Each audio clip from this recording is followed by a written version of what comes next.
आजची रेसिपी असणार आहे पौष्टिक, हाय प्रोटीन आणि मस्त इम्युनिटी बूस्टर असे हे पौष्टिक लाडू. हे लाडू करत असताना मी बिलकुलही साखरेचा वापर केलेला नाही किंवा गुळातसुद्धा इथं वापर मी केलेला नाही आहे. अगदी डायबेटिक पेशंटसुद्धा हे लाडू खाऊ शकतात. चला आता व्हिडिओला सुरुवात करूयात. तर लाडू बनवण्यासाठी इथं मी सगळ्यात पहिलं पॅनमध्ये साजूक तूप टाकून घेतलेलं आहे. साधारण 1 चमचा इथं मी तूप वापरलेलं आहे. तूप छान गरम झालं की गॅसची फ्लेम एकदम बारीक करून घ्यायची आणि ह्यामध्ये आता मी मखाना टाकते आहे. तर इथं मी साधारण पाव किलो मखाना वापरलेला आहे. मखानामध्ये भरपूर प्रमाणामध्ये कॅल्शियम आहे आणि म्हणून हे थंडीच्या दिवसामध्ये खाल्ले जातात. त्याच पद्धतीने जेव्हा तुम्ही वेट लॉसवरती असाल त्यावेळेससुद्धा तुम्ही मखाना खाऊ शकता किंवा मखाण्याचे लाडू तुम्ही एखादा खाऊ शकता संध्याकाळच्या वेळेस. तर इथं आपण छान मस्त कुरकुरीत असा हा मखाना भाजून घेतलेला आहे. तो आता आपण एका वेगळ्या बाउलमध्ये काढून घेऊयात. मखाना काढून घेतल्याच्या नंतर परत त्याच कढई किंवा त्याच पॅनमध्ये परत मी तूप टाकून घेतलं. तिथं 2 चमचे तूप वापरायचं आहे. गॅसची फ्लेम कुठेही मोठी करायची नाही, एकदम बारीक फ्लेमवर आपण सगळं करायचं आहे. आता यामध्ये साधारण 150 ते 200 ग्रॅम बदाम मी घेतलेले आहेत. ड्रायफ्रूट्सचं प्रमाण तुम्ही पूर्णपणे तुमच्या आवडीनुसार कमी जास्त वापरू शकता किंवा एखादं ड्रायफ्रूट जर नसेल तर तुम्ही स्किपसुद्धा करू शकता. त्याचबरोबर आता यामध्ये मी अक्रोड घेतलेला आहे 200 ग्रॅम.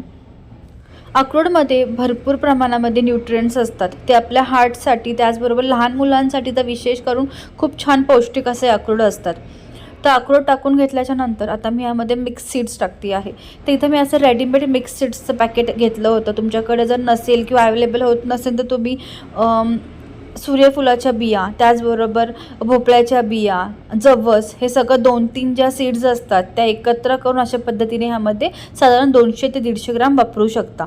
ते सगळं आपण मीडियम फ्लेमवरती छान भाजून घ्यायचं. तसंच मी ह्यामध्ये 1 कप किंवा 200 ग्रॅम असे काळे मनुके घेतलेले आहेत. मनुके घेताना इथं मी सीडलेस मनुके घेतलेले आहे. शक्यतो सीडलेस मनुके घ्या, म्हणजे लाडूमध्ये बिलकुल त्याची बीची जी कचकच असते ती लागणार नाही. आणि हे सुद्धा आपण छान ते मनुके फुलेपर्यंत परतून घ्यायचं. साधारण 5 ते 7 मिनिटाचा वेळ लागतो ड्रायफ्रूट तळण्यासाठी किंवा भाजण्यासाठी. तुम्हाला जर तूप थोडं जास्तीचं वापरायचं असेल तर तुम्ही वापरू शकता, पण इथं मी अगदी कमी तुपामध्ये आणि एकदम बिनसाखरेचे अगदी डायबेटिक पेशंट्स किंवा तुम्ही वेट लॉसवरती असताल तरीसुद्धा तुम्ही हे लाडू खाऊ शकता असे लाडू मी दाखवलेले आहेत. इथं आता आपण गॅसची फ्लेम बंद करून घेऊयात. ड्रायफ्रूट थंड करण्यासाठी इथं मी एका प्लेटमध्ये अशा पद्धतीने काढून घेते आहे. त्यानंतर मी ह्यामध्ये थोडंसं सुक्कं खोबऱ्याचं किस वापरते आहे, डेसिकेटेड कोकोनट. तुम्ही हवं तर जो सुक्का नारळ असतो तो सुद्धा किसून वापरू शकता. 2-1 मिनिटांसाठी छान हे सुद्धा परतून घ्यायचं. खूप जास्त परतू नका, अगदी हलकंसं गरम करून घ्यायचं आणि काढून घ्यायचं. आता आपण ह्यामध्ये परत 1 चमचाभर तूप टाकून घेऊयात.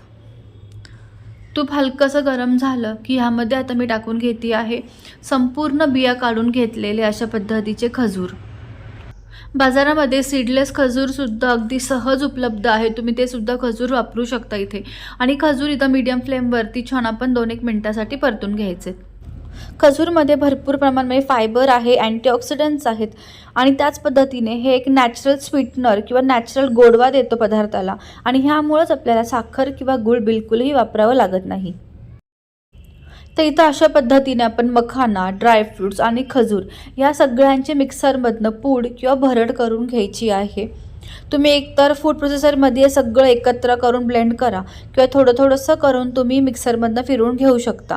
तर इथं मी सगळ्यात पहिलं जे हे मखाणे आहेत ना ते मिक्सरमधनं फिरवून घेणार आहे, कारण का ते कोरडं असेल तर छान ते मिक्सरमध्ये ब्लेंड होतं.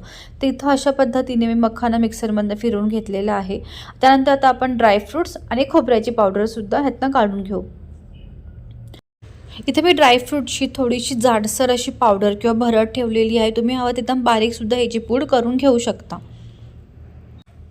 तसंच मी मिक्सरमधनं इथं खजूरसुद्धा बारीक करून त्याची छान पेस्ट अशी बनवून घेतलेली आहे. जर तुम्ही मिक्सरमधनं पेस्ट करून घेतली तर लाडू अगदी सहज वळले जातात. खूप जास्त तुपाचा आपल्याला इथं वापर करावा लागत नाही. तसंच मी ह्यामध्ये साधारण 100 ग्रॅम काळे खारीकची जी पावडर असते ती पावडर मी ह्यामध्ये टाकून घेतली आणि व्यवस्थित हे सगळं आपण छान हाताने अशा पद्धतीने एकजीव करून घ्यायचं. तुम्हाला जर काही मिश्रण थोडंसं कोरडं वाटत असेल मळताना तर तुम्ही ह्यामध्ये आणखीन थोडंसं तूप टाकून हे व्यवस्थित मिश्रण एकजीव करून घेऊ शकता. पण इथं आज मी दाखवलेलं एकदम योग्य असं प्रमाण आहे. बिलकुल तुम्हाला वरून यामध्ये तूप किंवा खजूरची पावडर वगैरे ॲड करावी लागणार नाही. वेट लॉसवर असताना बरेच वेळ आपल्याला काहीतरी गोड खायचं क्रेविंग होतं. त्यावेळेस तुम्ही अशा पद्धतीचा हा एक छोटासा ड्रायफ्रूट लाडू खाऊ शकता. खास करून मुलांसाठी खूप पौष्टिक असा हा लाडू बनतो. अगदी सहज पद्धतीने हा लाडू मस्त वळला जातो. बिलकुल लाडू वळताना त्रास वगैरे आपल्याला होत नाही. तसंच आज आपण बिलकुल साखर किंवा गुळाचा पाक कशाचाही वापर न करता मस्त पौष्टिक असे लाडू तयार केलेले आहेत. साधारण मी दाखवलेल्या साहित्यामध्ये 30 ते 35 लाडू ह्या पद्धतीने तयार होतात आणि असे हे लाडू तुम्ही महिनाभर ठेवून खाऊ शकता. बिलकुल ते खराब वगैरे होणार नाहीत. तर तुम्हाला आजची लाडूची रेसिपी कशी वाटली हे मला नक्की कमेंट करून सांगा. रेसिपी आवडली असेल तर शेअर लाईक करायला विसरू नका. पुन्हा भेटू आणखीन एका अशाच नवीन रेसिपीसह. तोपर्यंत मस्त खा आणि खुश रहा. थँक्यू.